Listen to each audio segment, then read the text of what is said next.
Charla sobre las canonizaciones. En algún momento fue más de actualidad cuando estaban las canonizaciones de Pablo VI y de Juan XXIII. Sin embargo, pues en cualquier momento vamos a canonizar a cualquier otro, a Gregorio Hernández, no sé si ya lo canonizaron, están ahí. Martín Lutero también en cualquier momento lo canonizan. Entonces es interesante estudiar ese tema de las canonizaciones, ver un poquito qué es lo que la Iglesia siempre dijo de las canonizaciones y entender por qué ahora las canonizaciones, les doy la conclusión de la charla, las canonizaciones modernas no garantizan nada. Es simplemente la opinión, una opinión emitida, digamos así, que puede equivocarse y si el criterio que usan está mal usado, muchas veces se equivoca. No significa que todas las canonizaciones modernas sean de gente mala, digamos así. No, todos los que canonizaron son malos, no. Simplemente que el proceso que se utiliza no da garantías de que realmente lo que me está afirmando es verdad. Bueno, no se preocupen, al final van a entender mejor lo que les estoy diciendo. Entonces, ¿qué es canonizar? ¿Qué es canonizar? Canonizar es dar un juicio de que alguien tiene santidad de vida. Es decir, que alguien es santo. Pero no alcanza simplemente, porque a veces uno piensa, el que está canonizado, lo que me está afirmando la Iglesia es que está en el cielo. No, digamos, lo afirma. Evidentemente un santo canonizado está en el cielo, sí. Pero no es eso lo que afirma, eso es muy poquito. La Iglesia afirma mucho más cuando canoniza a alguien. O sea, afirma que tiene una santidad de vida heroica, enorme, inmensa, que es un modelo a imitar, además. O sea, me lo está proponiendo como un ejemplo a imitar. Y un intercesor al que yo le puedo pedir porque tiene mucho poder delante de Dios para alcanzar cosas a la gente que está aquí abajo. Pero fíjense, no sé, que un niño, no sé, recién bautizado que muere, no es canonizable. Y muere en estado de gracia, recibe la gracia, imagínense un niño que lo bautizan y muere, recibe la gracia, está en estado de gracia y si muere va directo al cielo, pero no es canonizable, porque no es un modelo a imitar y no tuvo una santidad de vida heroica, tuvo la santidad de vida mínima, que es el de un recién bautizado. ¿Un intercesor invocar? Sí, porque uno le puede rezar perfectamente porque está cerca de Dios, sí, sin problema, y va a interceder especialmente por sus familiares. Bueno, ¿qué criterio usa la Iglesia a la hora de canonizar a alguien? Tengo que juzgar sobre la santidad de vida. Pero es muy fácil, es una materia, una cosa es decir, digamos así, en abstracto, ¿qué es un santo? Y otra cosa es juzgar en concreto en la vida de alguien si tal persona fue un santo o no. Eso es muy difícil, realmente es algo en lo que fácilmente uno se puede equivocar. Piense que para eso uno está usando testimonios humanos, las personas que lo conocieron. A veces no tiene toda la información. No sé, ya digo, si hay alguien que le tenía envidia y me está mintiendo, o al revés, alguien que lo veneraba y me esconde pecados o faltas de la persona, pues es muy difícil a la hora de que yo tengo determinados elementos para juzgar, dar una certeza de eso. Y además, lo peor de todo y lo que siempre voy a tener escondido son las intenciones con las que alguien hace algo. Ya digo, siempre cuento el caso de la historia de San Bruno, que había muerto un sacristán, parece que tenía una fama de santidad muy grande, porque daba muchas limosnas, era muy piadoso, un hombre pues muy prudente, le pedían consejo muchas veces y él lo daba, dedicado en el templo para lo que fuera. La cuestión es que muere y en el medio de la ceremonia de difuntos, digamos así, de la misa de difuntos, creo que es cuando están cantando el responso, imagínense, en medio del gregoriano cantado, el humo del incienso y todo, esas iglesias antiguas que no había demasiada luz, de repente el muerto se sienta y habla en voz fuerte y clara: pronto voy a ser juzgado por Dios. Y se vuelve a acostar. Claro, imagínense, eso ocurre en una ceremonia, no queda nadie dentro de la iglesia, salieron todos corriendo a lo más que podían. Y bueno, y el cura trató de juntar fuerzas, porque él también estaba, ¿no es cierto? No, pero bueno, si va a ser juzgado justamente, tenemos que terminar la ceremonia, tenemos que rezar, tenemos que no sé qué. Recién al día siguiente logra que se reanude la ceremonia del responso por el difunto, porque nadie quiere asistir. Hasta que al final, bueno, logra acomodar que vaya la gente. Y quizás había más curiosos, a ver qué pasaría, si no pasaría, si era verdad, si no era verdad. Llegan al mismo momento de la ceremonia y el difunto se vuelve a sentar y dice: en el santo juicio de Dios estoy siendo juzgado. Y se vuelve a acostar. Voló todo el mundo de la iglesia, no quedó nadie. Pero bueno, en fin, había que terminar la ceremonia y entonces se animan finalmente, no sé si fue ese mismo día o el día siguiente, se animan, vuelven a reanudar la ceremonia y llegan a la misma parte, ya todo el mundo estaba temblando la voz, imagínense, ya ni para cantar les daba. Y cuando llega el momento, se sienta de nuevo el difunto y dice: en el santo juicio de Dios he sido condenado, no recen más por mí. Y se vuelve a acostar. En fin, terrible la historia, digamos, pero la moraleja es bien clara, y San Bruno sacó una moraleja bien clara, que la fama de santidad es muy engañosa. Realmente el hombre juzga de afuera y solo Dios ve por dentro qué es lo que hay. Parece que ese hombre había callado por vergüenza un pecado grave en la confesión, nunca lo había querido decir, y que las cosas que hacía, de dar limosna y todo eso, pues era un poquito más por vanidad, de que lo tengan por santo, de que verdadera santidad y verdadero amor a Dios. San Bruno por eso pues decidió enterrarse, digamos así, en la soledad. Fundó pues una congregación con el tiempo, se hizo ermitaño, digamos así. Y esa congregación pues de hecho tienen un voto extra muy curioso, que es el que no pueden ser canonizados. Por lo menos esa es su intención, no pueden ser canonizados. De hecho está la historia de algún monje cartujo que le viene a decir al superior: mire, los cartujos tienen cada día que cavar su propia tumba. Es parte de la meditación de la muerte que les hace, ¿no? Cada día cavan un poquito su tumba. Y estaba cavando su tumba en el cementerio común y se ve que se le fue un poquito de costado y agarró la tumba al lado y el muerto que estaba al lado. Pero resulta que el muerto estaba incorrupto. Era un cartujo anterior que lo habían enterrado y estaba incorrupto. Entonces, Padre Abad, acabo de cavar la tumba y se me fue un poco para el costado. ¿Y sabe qué descubrí? El hermano tal que había sido enterrado ahí está incorrupto. Está incorrupto. ¿Qué hago? ¿Qué hacemos? Pues muy bien, tire tierra ahí y cabe al lado. El superior realmente fiel, digamos, a su congregación, de que no deben ser canonizados, no quieren ser canonizados. De hecho, cuando se entierran ni siquiera ponen el nombre, dicen un cartujo. Y ya. Bueno, interesante, pero ¿qué es lo que quiero decir? Es muy difícil juzgar sobre la santidad de alguien. Tendría que haber una revelación especial, digamos así, para juzgar con certeza, o esas virtudes que tienen los santos de que leen los pensamientos de los demás. Y así todo no dejaría de ser complicado. Entonces, ¿qué criterio usa la Iglesia para llegar a una certeza de decirme alguien sí fue santo? Por un lado tiene la asistencia del Espíritu Santo, pero esa asistencia supone la prudencia humana de cada uno. De hecho, esa santidad de vida, lo primero que hay que mirar es que nazca de la fe. Tiene que ser la fe puesta en práctica. Como dice la Sagrada Escritura, mi justo vivirá por la fe. El justo es el que practica la fe y que practicando la fe alcanza esa santidad de vida. O sea, es una santidad que se le puede adjudicar directa y exclusivamente a la fe. No viene de un criterio personal, de una locura de él, un capricho, de que ve las cosas así. Cuando di la primera vez la charla, había venido a Argentina hace poco y había visto una película de la Segunda Guerra Mundial. Los yanquis, como decimos en Argentina, los estadounidenses contra los japoneses. Y hay un estadounidense que se enrola y tiene una especie de voto de no tocar nunca un arma. Bueno, si la vieron la película es interesante, me da rabia un poco. Sí, exactamente. Es testigo de Jehová.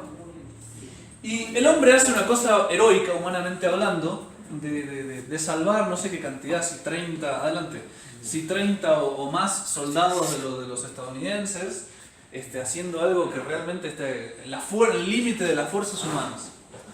Primero que eso es una vez en la vida, porque el resto de la vida de ese hombre no sé si vale algo. Y segundo, que eso no lo hace por la fe verdadera. No es una verdadera santidad de vida. Es un error, digamos así, que en algunos casos la acierta y en otros casos no la acierta. Realmente no es una persona que en toda su vida pueda ser considerada santa. Ese caso es evidente, pero hay otros casos que no son tan evidentes. Gente muy buena que aparentemente hace algo espectacular, de dar un montón de limosna, y lo está haciendo tal vez por una cuestión de que me vean. Y nadie se va a enterar porque son intenciones internas. Y dio todo su dinero en limosna. Y tal vez lo hizo porque tenía una idea muy rara de que si se quedaba con ese dinero se iba a condenar, qué sé yo. Y la iglesia no dice directamente eso. Sí aconseja la limosna, sí aconseja la pobreza, pero no dice eso. Entonces, hay que ver realmente que esa santidad venga de la fe. Y si eso se puede, digamos así, humanamente, y con toda la prudencia y con todos los datos, se puede juzgar, además, normalmente se pide la confirmación divina por los milagros. Entonces, esa es la relación que hay entre los tres elementos que se van a juzgar: fe, santidad de vida y milagros. Esa santidad tiene que nacer de la fe, tiene que ser la fe puesta en práctica, y no solo la fe puesta en práctica, sino en un grado heroico, en un grado muy alto, como para que pueda servir de modelo a los demás. Y una vez que yo vi eso, además pido una confirmación divina, milagrosa, para estar seguro de que no me estoy equivocando. Porque cuando hablo de cosas concretas, la vida de una persona que yo no la puedo conocer entera, siempre la iglesia tiene un poco de miedo de equivocarse, y hace falta esa confirmación divina para estar tranquilo y decir, bueno, entonces sí, lo canonizo. Vamos a ir paso por paso, ese es como el criterio general, y vamos a mirar un poquito cada uno de esos tres puntos en particular. El proceso tradicional, por este lado, y el proceso moderno, que fue lo que se ha modificado y por qué deja de dar garantías de infalibilidad. Siempre la iglesia decía que si se utilizaba este criterio, se consideraba que las canonizaciones son infalibles. Es decir, que la iglesia no se equivoca y tiene asistencia del Espíritu Santo. ¿Por qué? Recuerden las condiciones de la infalibilidad. Las 4 condiciones resumidas en una sola frase es un maestro que impone una verdad como necesaria para salvarse, si quieren. O sea, el maestro de la iglesia, que habla como maestro supremo de la iglesia, que está imponiendo no cualquier cosa, sino una verdad, o sea, algo que es verdad y lo demás es falso, y como necesario para salvarse.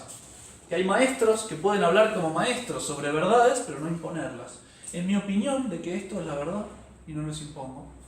Pero lo que tienen que saber, sí o sí, es esto. Pum, entonces les estoy imponiendo una verdad. Y esto es así, al que no le guste se va de mi clase. Más o menos así es como funciona la infalibilidad de la iglesia. Es un maestro que está enseñando una verdad, la impone como necesaria para salvarse. El que la cree se salva y el que no se condena. Punto. Entonces, la iglesia dice que esto normalmente también goza de la infalibilidad. Sí, una verdad de fe, perdón, que impone una verdad de fe. Porque esto tiene una repercusión, canonizar a un santo, en la fe tiene una repercusión enorme. No es directo que la fe, digamos, canonizar a un santo no es un dogma de fe. ¿Qué quiero decir con eso? Lo que les decía, o sea, una cosa es hacer un manual de moral, de decir qué es lo que tengo que hacer para ser santo y qué es lo que no tengo que hacer para ser santo en el abstracto, y otra cosa es en el concreto juzgar si realmente esa persona cumplió eso o no lo cumplió, y de qué modo lo cumplió y en qué grado lo cumplió. Ya empiezo a tener ahí una cuestión de prudencia humana, de conocimiento histórico, en el fondo, de testimonios de autoridades que le empiezo a creer a distintas personas, que me hace más difícil afirmar como verdad de fe. Pero ¿qué pasa? Como es algo que tiene tanta consecuencia en la iglesia, porque yo les puedo escribir un manual de moral, pero ustedes en su vida no van a leer un manual de moral. Tal vez alguien lee un párrafo, otro, el sacerdote sí porque lo estudia, pero ustedes no van a leer un manual de moral. Lo que van a hacer muchas veces es leer o mirar una película de la vida de un santo, escuchar sermones sobre la vida de un santo. Eso sí que lo van a hacer, y escuchar sermones sobre eso. Realmente, el ejemplo de la vida de un santo es lo que termina educando a la gente en lo que debe hacer y lo que no debe hacer. Y es lo que arrastra a la gente a hacer las cosas bien y apartarse de las cosas malas. Entonces tiene una repercusión muy pero muy grande.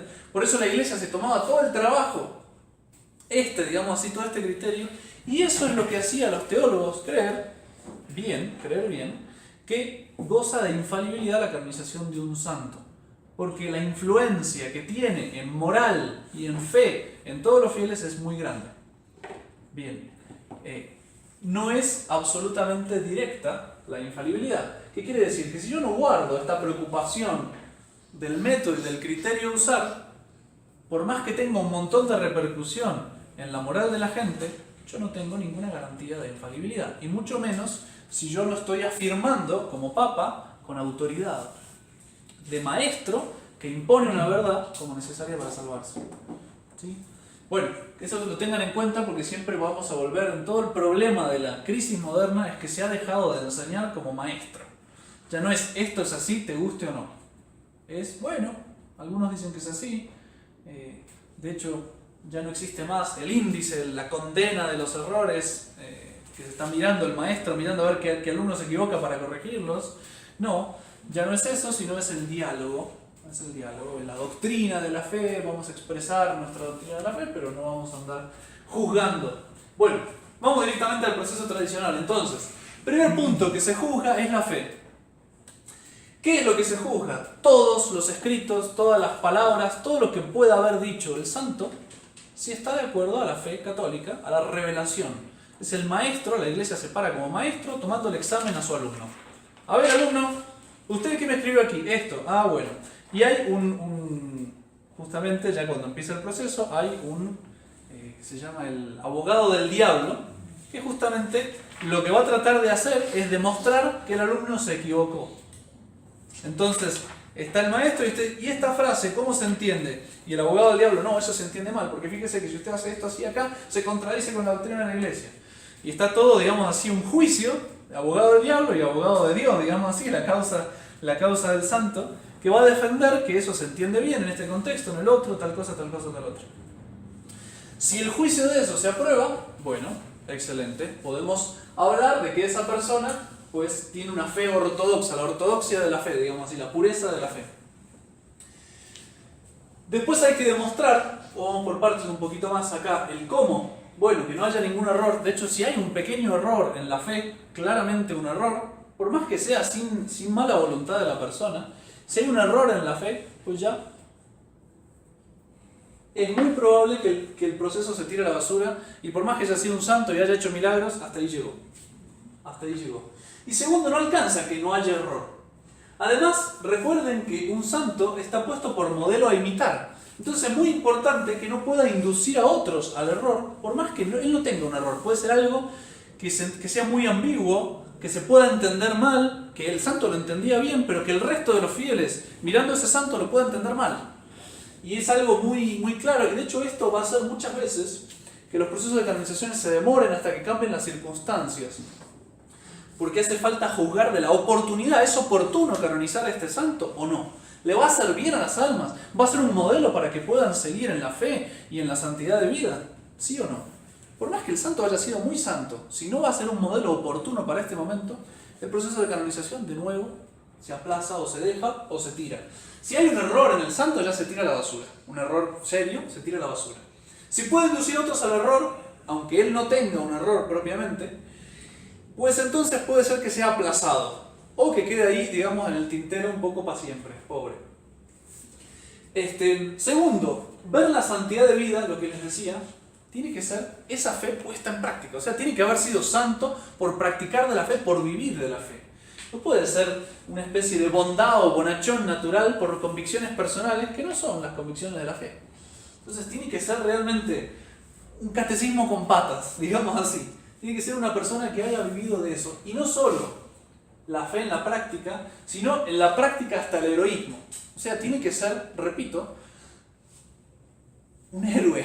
Tiene que ser alguien que además tiene que servir de modelo para todos. O sea, tiene que estar más arriba que todos para que todos vayan allá.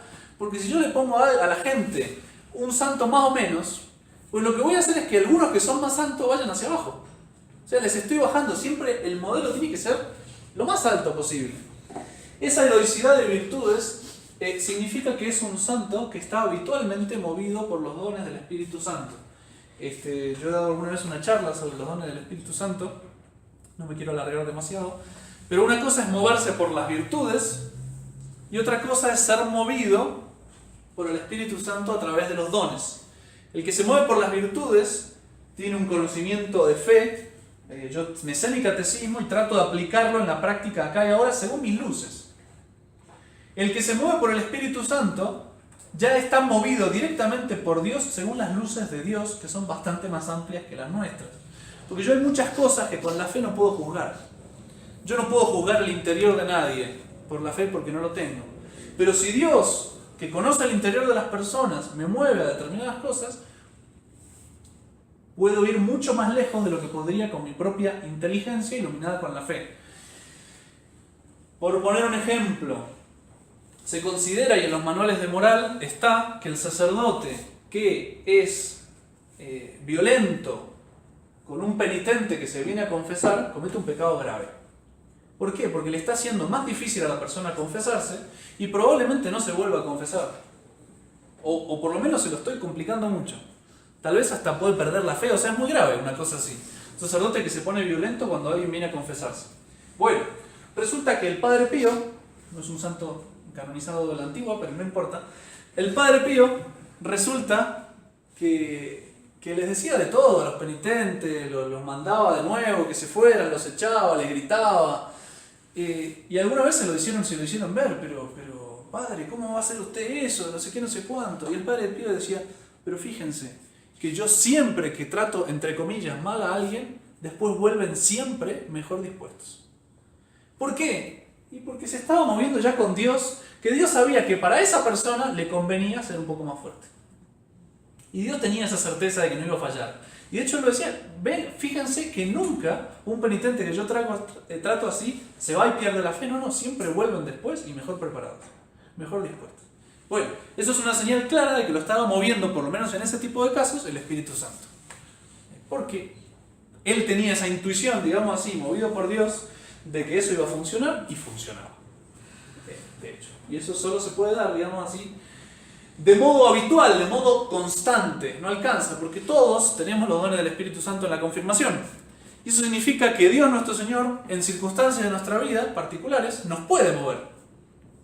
Y eso necesita de nuestra parte una especial docilidad.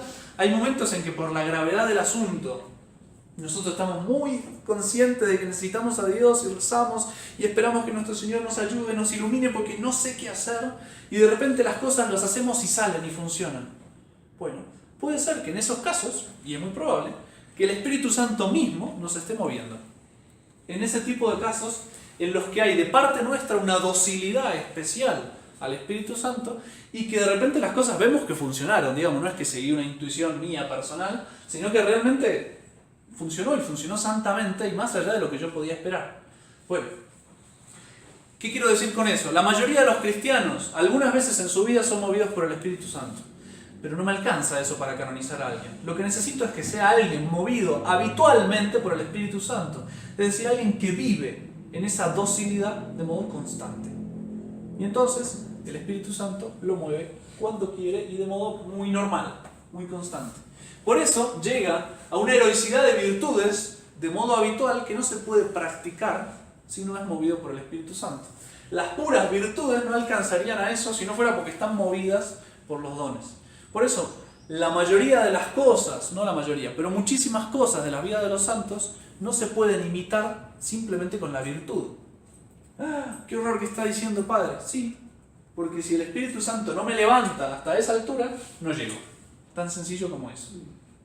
Hay almas a las que Dios agarra así y las pone más alto de los que naturalmente, o entre comillas, naturalmente, porque eso es sobrenatural también, pero de lo que podrían por sí solas, digamos así. Las pone más alto de lo que podrían por sí solas después de un montón de tiempo de esfuerzo en la virtud y una docilidad especial.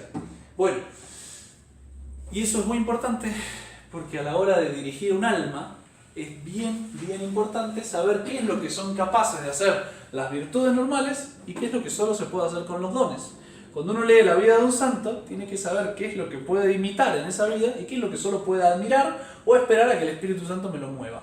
Porque si no, si intento hacer lo que solo puede hacer el Espíritu Santo, me voy a reventar y no lo voy a lograr. Me voy a quebrar o voy a morir en el intento. ¿Sí? Bueno, en fin, eso algún día si quieren les paso la otra charla que habla más abundantemente y con más detalles y un poco más claro el tema de los dones del Espíritu Santo. El punto está que para el santo hace falta esa heroicidad de virtudes de modo habitual que solo se logra con el movimiento constante del Espíritu Santo.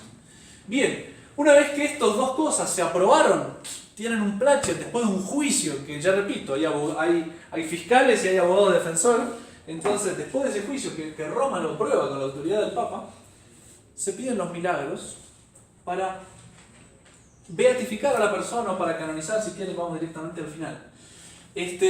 Milagro, ¿qué es un milagro? Bueno, ¿qué es lo que juzga la Iglesia para ver si hay un milagro? Hace falta que un milagro rompa las leyes de la naturaleza. No puede ser algo que se explique de modo natural, aunque sea improbabilísimo que ocurra. Súper imposible que justo tiré la moneda del edificio y cayó parada. Oh, milagro de un santo. Puede ocurrir, no es imposible que ocurra. Qué sé yo, cayó justo en la grieta del piso ahí y eso fue la señal de que no sé qué. Bueno, no sé. Quiero decir, eso no lo puede considerar la Iglesia como un milagro. Bueno, después cuando hable de las canonizaciones modernas les voy a poner ejemplos de los milagros que han considerado que no son según esta regla. Tiene que ser además algo irreversible. No puede ser una persona que se curó de una enfermedad re grave y 3 años después volvió a caer en la misma enfermedad. Entonces no es un milagro. Tiene que haber alguna explicación natural o algo de intervención demoníaca. Que eso es muy común en los falsos milagros que hace el demonio, que haya curaciones que duren un tiempo hasta que el demonio se corre. No son propiamente curaciones, sino que el demonio va jugando un malabarismo, digamos así, en el organismo y va haciendo, no sé, por ejemplo, qué sé yo, en alguien que habla, que había perdido la voz y de repente puede hablar. Bueno, el demonio lo que está haciendo, si es un prodigio del demonio, es él que está hablando y no hay ninguna reparación de las cuerdas vocales. Es él que habla en lugar de la persona, leyendo, digamos así, el cerebro, los conceptos, las cosas, una especie de conexión, bueno, no sé.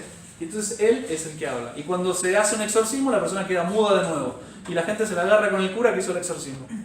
Bueno, lo siento. Sí. Bueno, también se suele poner jueces ateos o médicos ateos que juzguen si el milagro es verdadero milagro. Justamente para que sean personas que no tienen una predisposición a creer en el milagro. De hecho, la Iglesia se vuelve escéptica. Quiero que me lo demuestre. Quiero que me demuestre que hubo un milagro. Por supuesto, el ateo no va a decir hubo un milagro, lo que va a decir es la ciencia no es posible explicar con la ciencia esto que ocurrió. Y no solo porque, bueno, yo no sé, no estudié, ese libro no me lo estudié, no te lo puedo decir, sino porque realmente la ciencia muestra lo contrario, que eso no puede ocurrir. Eso no puede ocurrir. Estos jueces normalmente hay que cambiarlos cada 2 por 3 porque se empiezan a convertir. Suele ocurrir. Entonces hay que hacerlo circular. Bueno, y no alcanza que haya un milagro, sino que hace falta que ese milagro se pueda atribuir a la intercesión exclusiva de ese santo. Porque si de repente le prendió una velita a todos los santos que hay en la iglesia, bueno, ¿cuál fue? ¿No? También le prendió a este, y yo no sé si fue este o fue otro. O de repente, no sé, le pedí la intercesión al santo, pero al mismo tiempo le di el sacramento de la extremaunción. Y la extremaunción tiene el poder de hacer curaciones milagrosas incluso. Entonces, no sé si fue la extremaunción o fue la intercesión del santo. Hace falta que quede muy claro que solo se invocó de modo exclusivo al santo. De hecho, normalmente cuando hay un proceso de estos que se aceptó esto y esto, se empiezan a distribuir estampas con una oración para pedir la canonización del santo y para pedir milagros. Y abajo se pone cualquier milagro, no sé qué, comunicarlo a la Congregación para la Doctrina de la Fe, a la Comunicación para la Causa de los Santos o algo así. Bueno, entonces, si se produce eso, pues entonces tenemos un milagro propiamente. Entonces, resumiendo el proceso en las etapas abajo, o sea, esto es lo general del proceso y después los nombres que se le dan, que van a leer en muchos lados. 4 nombres que se suelen dar: siervo de Dios, venerable, beato y santo. Normalmente el proceso arranca en la diócesis. En la diócesis donde la persona, no sé, era de España, Y entonces el obispo de España, no sé, entonces empieza a mirar y empieza a recoger información, tiene mucha fama de santidad, vamos a mirar un poquito más, quiénes lo conocieron, testimonios, fotos, cosas, textos, reúname todo lo que encuentren de esta persona, lo estudia la diócesis y si realmente el obispo le parece que es una persona santa, pues entonces el obispo o encarga a alguien que vaya a presentar la causa a Roma. Es decir, va con todo el paquete de información que tienen sobre el supuesto santo y lo presentan a Roma, que Roma va a hacer la lectura a su vez. Entonces hay una persona en Roma que agarra, y delegado por el Papa, por supuesto, y empieza a leerse todo lo que hay sobre esta persona. Todo lo que hay. Si ve algo evidente de que no va a ser canonizado, chao, ni pierde tiempo, quedó ahí archivado en Roma. Si le parece que va muy bien y que tendría alguna posibilidad, digamos así, de llegar a los altares, pues entonces Roma da, después de un pequeño juicio cortito, el nihil obstat. Nada impide proceder al proceso de canonización. Es decir, comienza formalmente el proceso de canonización. A partir del momento que Roma dice, vamos a comenzar el proceso de canonización, a partir de ese momento ya se le da el nombre de siervo de Dios. El siervo de Dios tal. ¿Por qué? Porque Roma aceptó estudiar el caso, digamos así. Abrir ese proceso. Es decir, empezar a estudiar la fe y la santidad de vida. Una vez que Roma estudia la fe y la santidad de vida y las aprueba, repito, cada una de estas cosas es con un juicio, en donde hay abogado acusador y abogado defensor. Esto puede durar un montón de años. Cada vez que Roma dice, sí, apruebo la ortodoxia de la fe y apruebo la santidad de vida, la heroicidad de las virtudes que se llama, entonces se pasa al siguiente paso. Entonces se aprueba se pasa a se aprueba en el momento que se aprobaron los dos. En ese momento empieza a llamarse venerable. Ya es una persona venerable, se le puede tener veneración. ¿Por qué? Y bueno, porque ya hay en la santidad de vida, en la fe y en la santidad de vida, pues cosas muy claras. Pero no deja de ser esto un poquito falta de la confirmación de Dios. Falta la confirmación de Dios porque le repito que juzgando la santidad de vida en concreto de alguien es muy fácil equivocarse. Entonces vamos a pedir que aparezcan 2 milagros en el proceso tradicional para beatificar a alguien. ¿Qué significa beatificar? Pues que se empieza a permitir el culto público local. Local es decir, en la diócesis donde fue canonizado, donde fue beatificado ese... Perdón, es beatificado en realidad el beato. ¿Ahora que solo la diócesis o el país también? Depende. Puede ser, eso depende en cada caso. El título de beato es para el mundo entero, lo consideran beato, cada vez que se lo nombra se le va a llamar beato, pero depende en cada caso a dónde, eso depende del episcopado, digamos así, quiénes presentaron o si... ¿Por qué? ¿Qué depende de esto? De la conveniencia. ¿Es conveniente ponerlo como modelo? Pues si era español, es muy conveniente ponerlo para modelo de España, digamos así, y por eso la causa ha prosperado. De hecho, hace falta para la beatificación, hace falta también un juicio de conveniencia de esa beatificación. Queda el proceso ahí parado y hace falta otros 2 nuevos milagros. De hecho, los 2 nuevos milagros tienen que ser milagros nuevos. ¿Qué quiero decir eso? Tienen que ser milagros que ocurran entre la beatificación y la canonización. O sea, tienen que ser milagros que ocurran después de la beatificación. No puede ser un milagro de la vida del beato ni algo que ocurrió antes, no.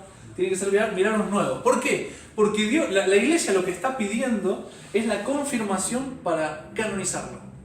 O sea, le está pidiendo a Dios que me siga alentando a canonizarlo. Si realmente lo que nosotros humanamente juzgamos que nos podemos equivocar, Dios le da la confirmación divina, entonces procedemos sin miedo a canonizarlo, a hacer un juicio solemne de que ese hombre es santo, puede ser puesto por modelo para todos y se lo puede invocar en la Iglesia Universal. Bueno, para eso no solo no hace falta solo 2 milagros más, sino, repito, hace falta una aprobación, un juicio de conveniencia para la Iglesia Universal. Ustedes van a ver un montón de beatos que cuando leen la vida uno se escandaliza, se asusta, se queda más desanimado que antes. Hay un beato que Santa Teresita cuando lo leyó quedó un poco desanimada. El beato Enrique de Suso, que hacía unas mortificaciones que ni les digo porque son para Es una carnicería, era una carnicería. Se ponía unas cadenas, se flagelaba todos los días, dormía en el piso, no sé si 1 hora por día. Después usaba un silicio que es una piel de no sé si de caballo, de camello, una cosa que hace picar todo el cuerpo, y como le picaba tanto y quería rascarse, dijo, bueno, me voy a rascar, pero para rascarme se hacía unos guantes con púas de hierro, entonces se rascaba con eso, y cuando se lastimaba demasiado dejaba algún tiempo para curarse y volvía y arrancaba lo mismo. Santa Teresita leyó eso y quedó desanimadísima. ¿Qué quiero decir con eso? ¿Por qué se quedó en beato? No porque le faltara santidad, porque probablemente no fuera muy conveniente poner ese santo como modelo para todo el mundo. Porque más que elevar a la gente, la iba a desanimar. Y eso es muy interesante también para comprender qué santos conviene más estudiar y qué santos no. Qué santos conviene más imitar y qué santos no. ¿Por qué? Porque la Iglesia ya hizo ese juicio de conveniencia. Entonces, los santos, digamos así, de épocas modernas, una Santa Teresita del Niño Jesús, un San Juan Bosco, por decir 2 casos evidentes, la Iglesia juzgó que para nuestra época eran muy convenientes modelos de santidad. Mientras que otros santos dicen, pero ¿por qué la Iglesia los sacó del calendario? Bueno, porque fueron convenientes para una época y ahora quizás en estas circunstancias, aunque son igual de santos que antes, no conviene tanto para la gente porque, no sé, son más pusilánimes que antes los hombres ahora. Entonces conviene algo que los anime más que algo que los aterrorice. Bueno, en otras épocas que eran más valientes, más, qué sé yo, más bravos, pues entonces algo que les dé miedo al infierno y no sé qué, no sé cuánto, entonces este santo que tuvo mucho miedo al infierno, lo vamos a canonizar y para que todo el mundo... Bueno, la Iglesia va viendo la conveniencia, como el sacerdote cuando elige en el sermón, ¿de qué les voy a predicar? Bueno, me parece que a este tipo de fieles le conviene esto. Y al otro, y no, sin mentir, por supuesto, uno elige hechos para un lado o para el otro. Bueno, la Iglesia lo mismo, cuando canoniza a los santos, elige santos según la conveniencia, también la inspiración del Espíritu Santo que conviene para cada época. Porque es el mismo Espíritu Santo que va dando santos en las distintas épocas. En fin. Bueno. Este proceso duraba más o menos 50 años. En promedio. No significa que sea absoluto que tiene que durar 50 años. No. Muchos santos ha durado menos. San Francisco Javier, no sé si en 3 años ya lo habían canonizado. San Antonio de Padua creo que también fue rapidísimo. Hay muchos santos que no duraron mucho. El proceso de canonización fue muy rápido.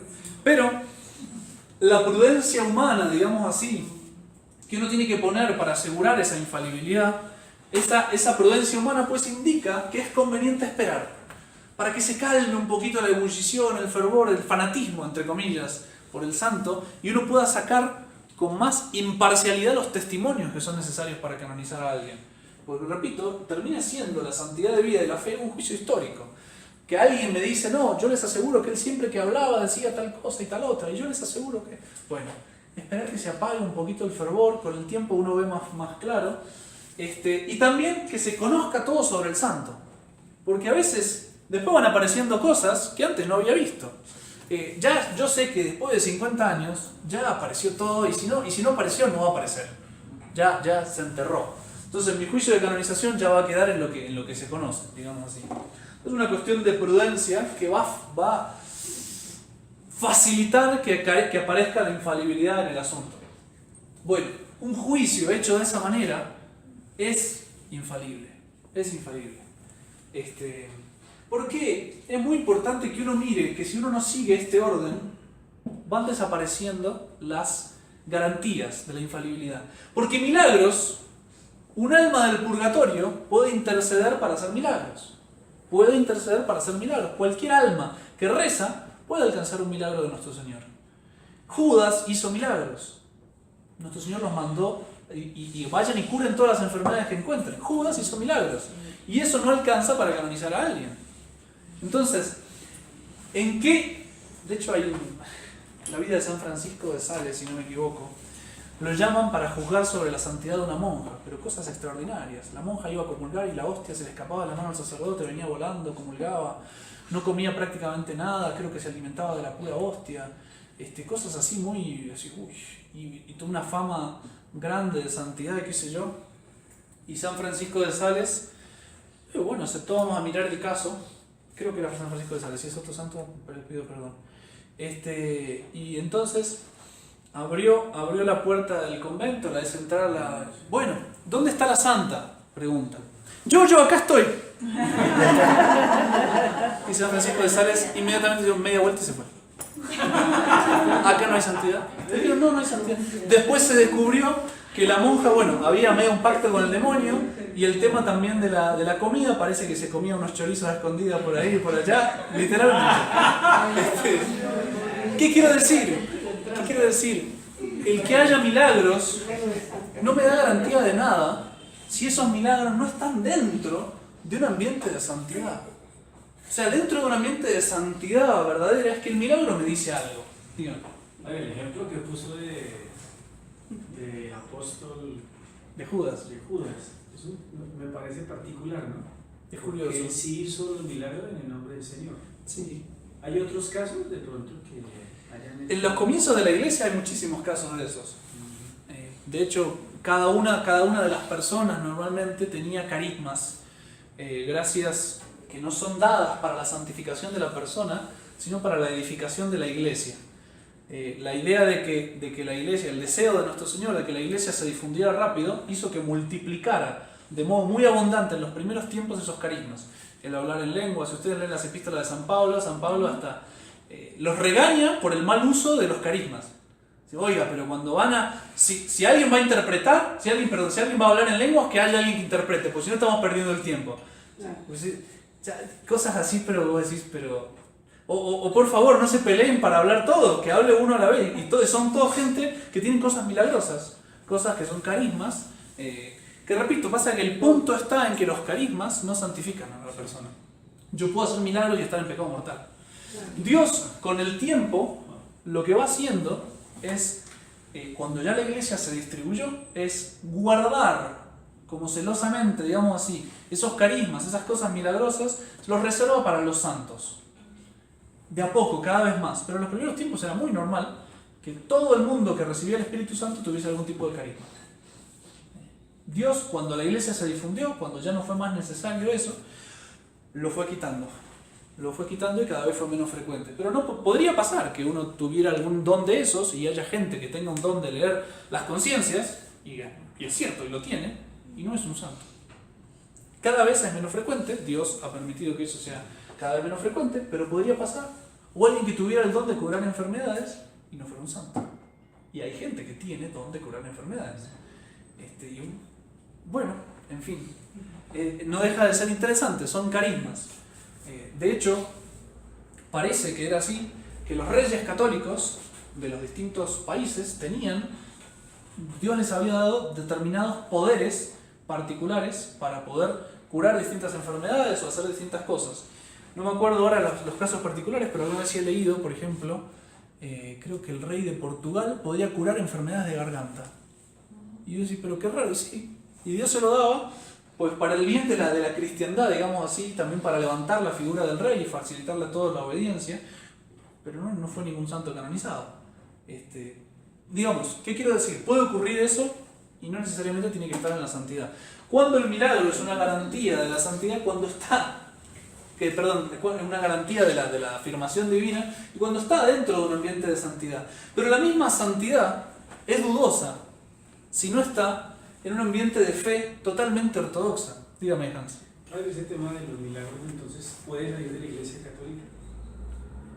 Sí, digamos, podría tranquilamente salir afuera. Musulmanes haciendo milagros. No es lo normal, para nada, pero podría. Es lo mismo que yo puedo rezar, yo le puedo rezar a Dios si estoy en pecado mortal. Sí. Bueno, pues si le puedo rezar a Dios, Dios me puede conceder un milagro.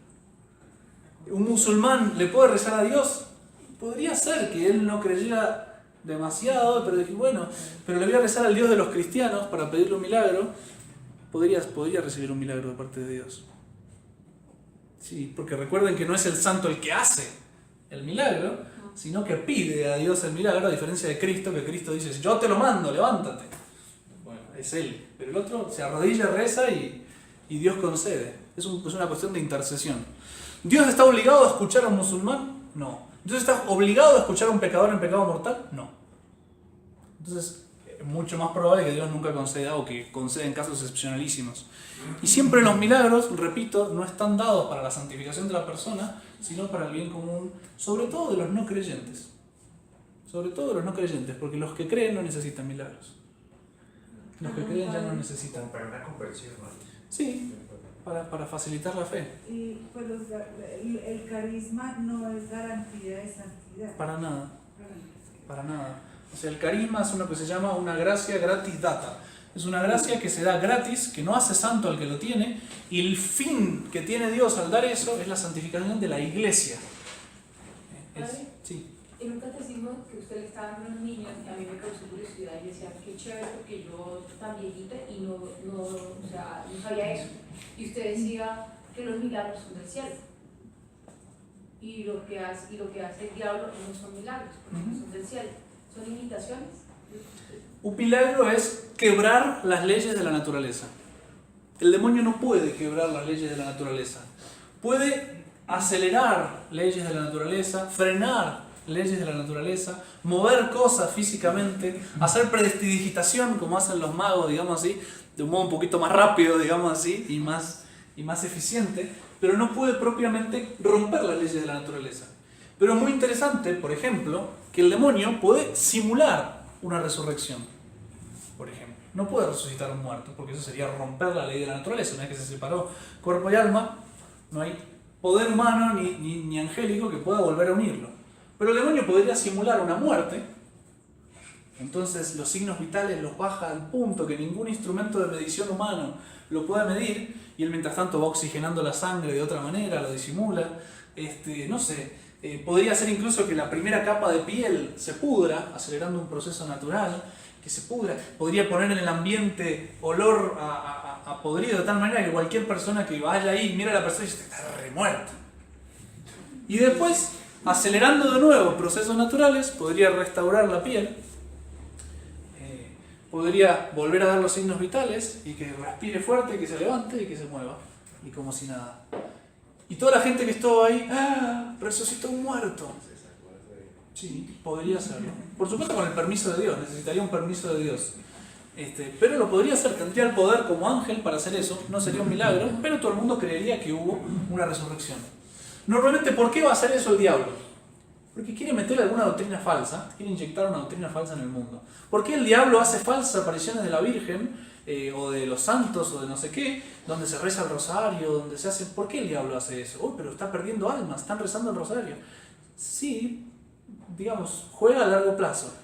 Muestra eso, pero después empieza a inyectar doctrinas falsas, como el ecumenismo, hay vírgenes ecuménicas, como que todo el mundo se puede salvar, que no hace falta, realmente no es absolutamente esencial la religión católica, o que Buda fue un gran profeta, qué sé yo, cosas así que empiezan a salir después de un tiempo en las falsas apariciones. Repito, ¿por qué el diablo hace eso? Justamente, o para inyectar un error en la santidad o para inyectar un error en la fe. Por eso hace los milagros. Por eso el milagro vale cuando está dentro de un ambiente de santidad y de ortodoxia de la fe.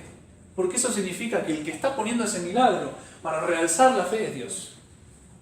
Si hay un error, el que lo está poniendo es muy probable que sea el demonio. O por lo menos no tengo garantía. Dígame. ¿Qué hace que un santo sea doctor de la iglesia? Que un santo sea doctor de la iglesia, pues que no solo tiene ningún error en la fe, en los escritos, no solo no puede inducir a otros al error, sino que tiene una capacidad didáctica especial. De tal manera que sus escritos enseñan de modo muy claro la fe. Entonces la iglesia le pone ese sello para también motivar a la gente a leer sus escritos. Porque es una gran ayuda que tiene la iglesia, digamos, a la hora de predicar. Eso es lo que hace que sea doctor de la iglesia. Sí. Una pregunta. Padre, entonces, ¿los mártires son santos? Los mártires son santos, pero el proceso de canonización de un mártir es mucho más sencillo, porque lo que la iglesia canoniza cuando hay un mártir es la muerte. Lo único que a la iglesia le interesa de un mártir es que su muerte haya sido en un acto de caridad perfecto, haya aceptado el martirio voluntariamente y lo hayan matado por odio a la fe. Esas dos cosas. Si lo matan por odio a la fe a nuestro Señor y él acepta el martirio voluntariamente, entonces se puede canonizar como mártir, aunque tenga errores anteriores y aunque tenga a veces poca santidad de vida. De hecho hay Me acuerdo uno que sale en el martirologio, que lo quieren martirizar, reniega de la fe y sale corriendo. Y después lo agarra la mamá y le empieza a dar que no sé qué, que sos un cobarde, que no sé cuánto. Y vuelve y acepta el martirio y es mártir. La mamá y la hermana. La mamá y la hermana. Santas mujeres. Las santas son el. O se lo querían sacar de encima. No, perdón.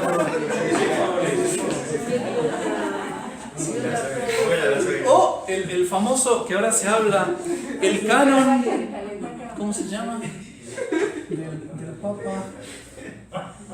Se me fue el nombre. Ahora están sacando lo sacaron hace tiempo, ¿no? Los estudiosos, entre comillas, de la historia de la iglesia y qué sé yo, el canon de un papa que muere mártir, y entonces dice ese texto primitivo que escribió, no sé si saben. ¿Cómo se llama? Se me fue el nombre. Bueno, el texto primitivo de la plegaria eucarística y la anáfora y no sé cuánto, todos nombres raros para decir, bueno, eso. Y la cuestión es que la iglesia lo canonizó por mártir, porque había sido antipapa, o sea, había sido un falso papa que había renegado de Cristo y se convirtió en el último momento por la intervención de otro santo y fueron los dos juntos al martirio. Entonces, el texto que me están dando con la autoridad del santo no vale un pepino, porque fue canonizado por mártir y no por sus textos. No hubo nunca un estudio de esto ni de esto. Es el texto de un antipapa. Es el texto de un antipapa. Y te lo ponen como si fuera la plegaria común además de la iglesia. Un horror, en fin. Pero te lo ponen, de hecho está en los estudiosos, te lo ponen. Bueno, en fin. Bueno, ¿qué pasó en el proceso moderno? Bueno, el primer punto que tienen que tener en claro, que ya lo vimos varias veces y siempre voy a insistir en eso, es que la iglesia hoy en día no quiere imponer nada como verdad necesaria para salvarse. ¿Por qué? Porque eso es el pecado capital de un liberal. O sea, el liberalismo no puede afirmar algo, no puede decir yo tengo la verdad y ustedes no. No puede decir eso, porque todos tienen su verdad. Mi verdad, tu verdad. Lo que podemos hacer en todo caso es un diálogo en que yo te expreso lo que tiene de bueno mi verdad y vos me expresás lo que tiene de bueno la tuya. Eso es, pero pan de cada día, realmente. Lean cualquier escrito, no digo del Papa Francisco, de Juan Pablo II, de Benedicto XVI, lean cualquier escrito y siempre está eso atrás, de que no hay una afirmación propiamente de una verdad que hay que creer para salvarse. Y el que la cree se salva y el que no se condena. En fin. Ahora, ¿qué se ha modificado en el proceso? Esto desde Juan Pablo II se modificó este proceso. Solo se van a mirar los escritos públicos. Solo se van a mirar los escritos públicos del santo porque les parece que son los que pueden tener alguna influencia en la sociedad. Los escritos que fueron privados, que nadie los va a leer o no los leyó nunca, no importan demasiado. Lo cual es un error, porque lo que justamente uno quiere ver es que la santidad de vida sea la fe puesta en práctica. Yo lo que realmente estoy estudiando es que esa santidad venga de la fe. ¿Una carta sería privada? No, eso sería público. Eso sería público. Pero es escrito por el diario personal. Si él dice herejías en el diario personal, no se estudia, no se lee, no se mira. No se mira, ¿por qué? Porque no es importante.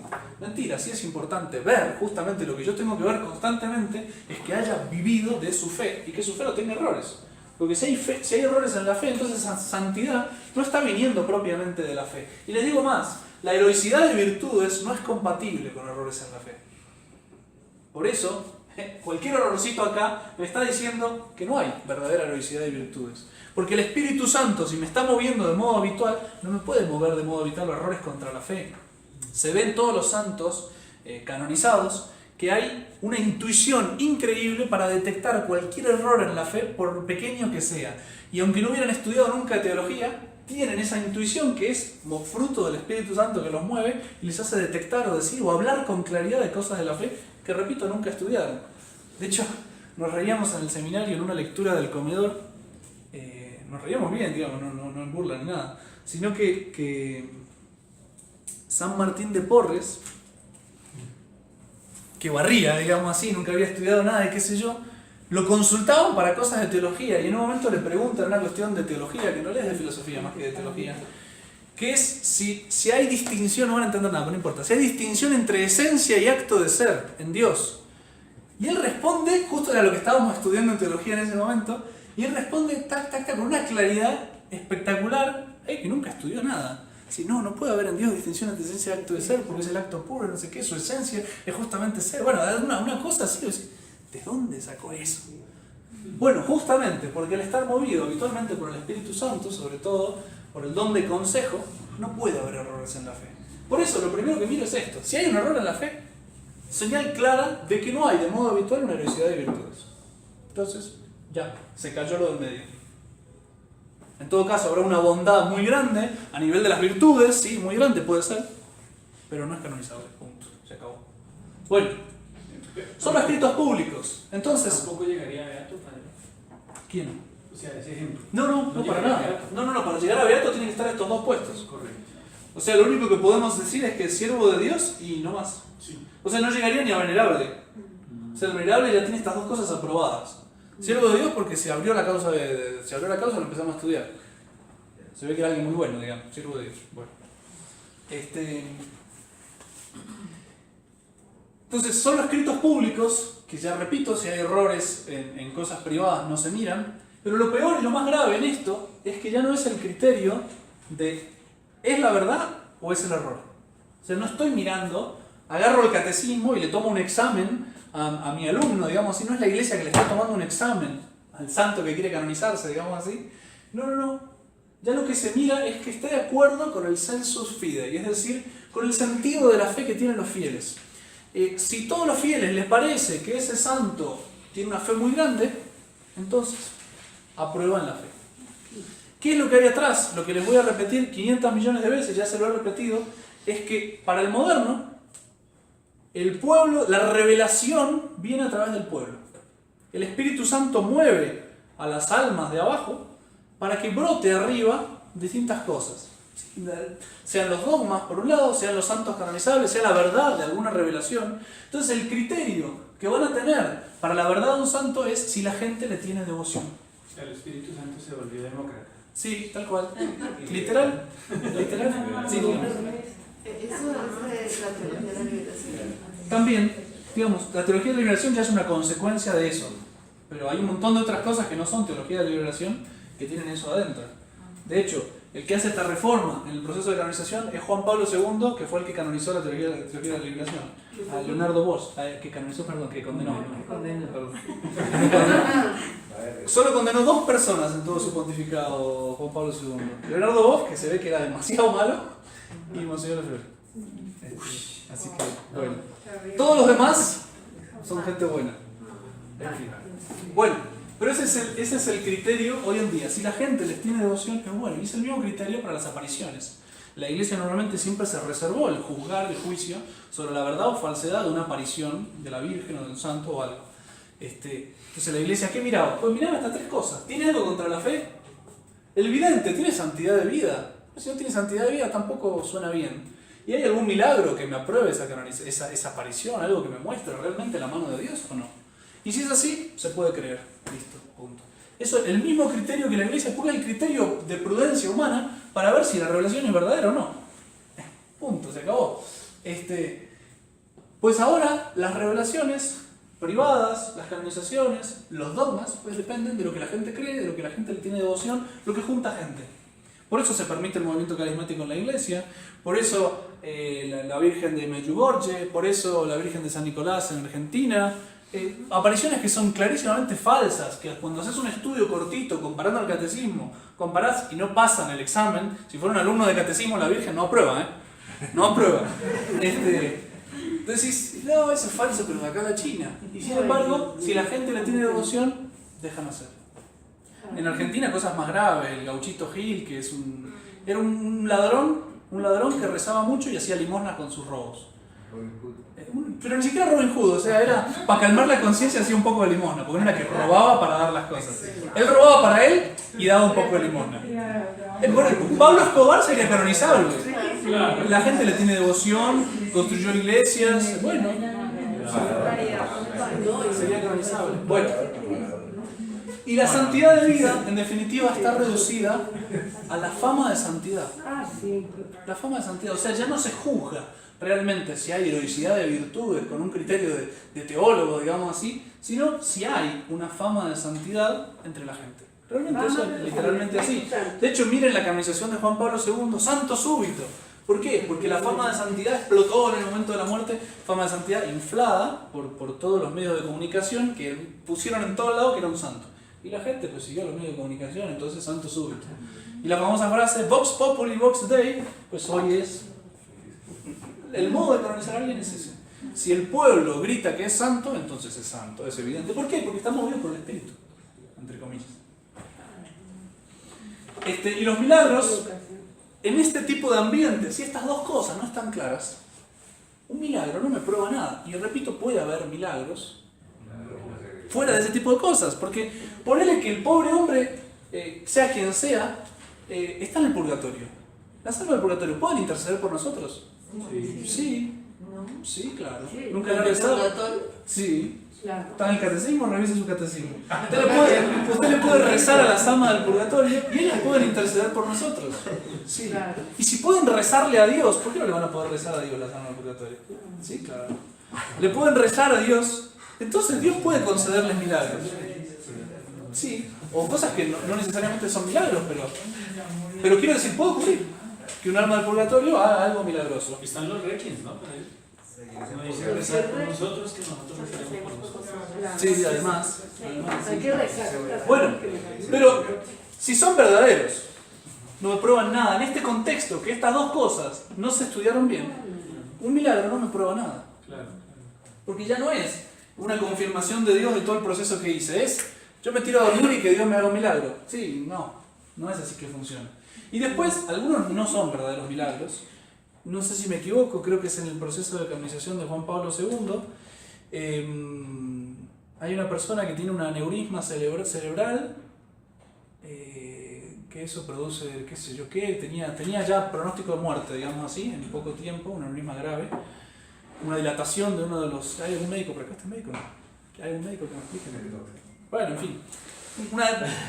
Va medio folclórico mi explicación, pero creo que es una dilatación de una de las venas, arterias, no sé qué, del cerebro, de la cabeza. Es una vena que se dilata hasta el punto de estallarse. Bueno, ahí está el coso. Y la cuestión es que lo que ocurrió, que parece que es, digamos, no ocurre nunca, pero podría ocurrir, es que se le formó un coágulo de tal manera que el coágulo se depositó en un lugar exacto y que arregló la situación, digamos. Entonces la persona que tenía fecha de muerte, para 2 meses después, lleva 5 años viviendo y estaba todo posicionado donde tenía que estar. Bien, primer punto. ¿Eso es un milagro? ¿Podría haber una intervención angélica de colocar el coágulo donde tiene que ir? Sí, pero eso también lo puede hacer el demonio. Bien. Segundo punto, ¿eso es irreversible? No, porque se le va el coágulo y murió. Se le corrió y se murió. Entonces, no vale nada ese milagro. No vale nada. Y sin embargo se lo consideran como milagro. Y después me salteé algo importante, y es que acá, primero a veces no hace falta, porque de hecho, no sé si se acuerdan, Francisco a Juan 23 dijo, bueno, no hace falta milagro. Por decreto. Sí, canonizamos igual. ¿Por qué? Porque tiene el mérito de haber abierto el Concilio Vaticano II. Literal dijo eso. Dijo eso. Esos son santos para la tierra, pero para el cielo no. Ay, María, ni para la tierra. Tanto Y de hombre. para ser beato, alcanza con un milagro, y para ser santo, alcanza con un milagro. Es decir, eliminamos 2 milagros del proceso de canonización. También le va quitando certeza a todo el asunto, ¿no? Y más se están juzgando los milagros de esa manera, que no tienen el rigor científico y estricto que tenía la Iglesia cuando estudiaba un milagro. ¿Sí? Entonces, Padre, perdón, con Laura Montoya, ¿sí hubo un milagro o no? no conozco el caso particular. colombiana. Parece que sí era muy santa, pero no sabría decirle el tema del milagro. No sé. Porque ya digo, el problema de todo esto es que cuando se arruina el proceso, deja de dar garantías. El Padre Pío, el pobre Padre Pío, que es más santo que no sé qué, está metido en el medio de la bolsa de las canonizaciones modernas. Entonces, tengo certeza de que el Padre Pío sea santo, mire, yo tengo una probabilidad enorme y con mi opinión personal le rompo la cara al que diga que no, pero no tengo certeza y no puedo dar culto público porque un pequeño detalle es que el culto público es un impedimento para la canonización. Cuando se le da a alguien antes de la canonización culto público, automáticamente queda borrado de la lista de acá. Chao. ¿Como la hermanita de Calcuta? La Madre Teresa de Calcuta no pasa mi examen de catecismo. La Madre Teresa de Calcuta, aunque fue una mujer con una bondad natural increíble, dedicó su vida consagrada, hay que estar haciendo lo que ella hizo. Sin embargo, hay fotos de la Madre Teresa de Calcuta rezando frente a la imagen de Buda. Búsquenlas. Están en internet. Además, sí. Eso decir a los modernistas. Sí, lo que pasa es que realmente, además, en la práctica, ¿qué fue lo que ocurrió? Después del Concilio Vaticano II, necesitaban canonizar el Concilio Vaticano II. Entonces lo que hicieron fue canonizar a todos los papas y a toda la gente que tuviera esa inclinación del Concilio Vaticano II, sobre todo ecuménica. Porque era ecuménica la Madre Teresa de Calcuta. Buena pregunta, no sé. Pero él ha hecho milagros. Sí, sí. Digamos que puede haber los milagros, pero los milagros tienen que venir después de esto, ¿no? Después de que, bueno, de acá, después de que se aprobó la fe y se aprobó la santidad. De hecho, repito, normalmente los milagros que la Iglesia pide son milagros ocurridos después de la aprobación de la fe y de la santidad. Después de aprobar la ortodoxia de la fe y la heroicidad de virtudes, la Iglesia pide un milagro para que Dios mismo esté diciendo, vaya, sigan adelante, me interesa. Y cuando Dios quiere canonizar muy rápido a un santo, multiplica abundantemente milagros y de modo muy rápido y claro. De hecho, ocurre en los grandes santos, la Santa Teresita del Niño Jesús, que los que van a canonizar se dan el lujo de elegir milagros. Vamos a elegir este o el otro. Sí, porque es brutal la cantidad de milagros que hay. Sí. Entonces, conclusión.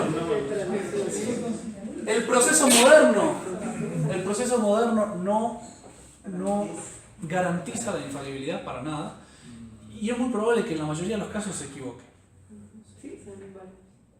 ¿Qué? ¿Cuál es la pregunta? El proceso. No lo van a empezar. Digamos, por ahora lo único que hace uno, digamos así, humanamente, dentro de lo que está dentro de nuestro poder, es conservar toda la información que uno tiene de él. De hecho, no se publican, pero hay milagros.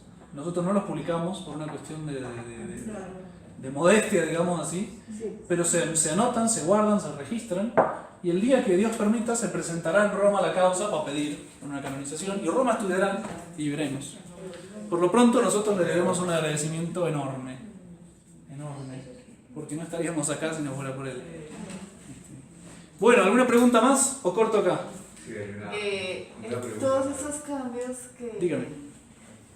que se han dado después del concilio y pues que venían gestándose desde antes, por supuesto.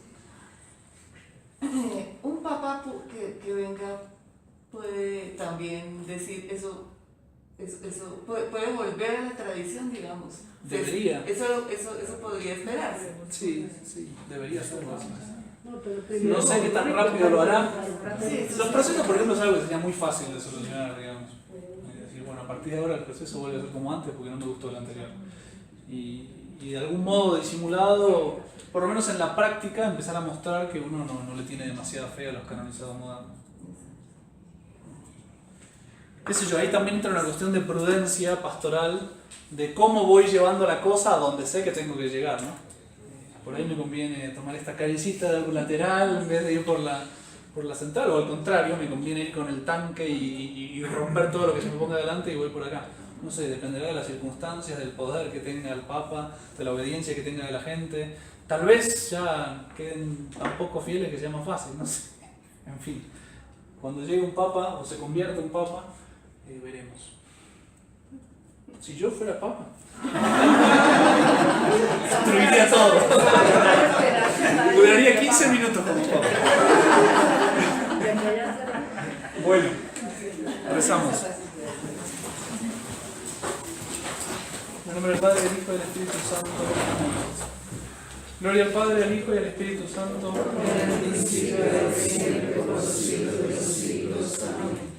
San José, ruega por nosotros. San Pío X, ruega por nosotros. Santo Tomás, ruega por nosotros. San Juan Bosco, ruega por nosotros. No te olvides de suscribirte a nuestro canal. Dale like al video para que YouTube lo pueda recomendar a otras personas y activa la campanita de notificaciones. Deja tus comentarios y nos vemos en un próximo video. Bendiciones.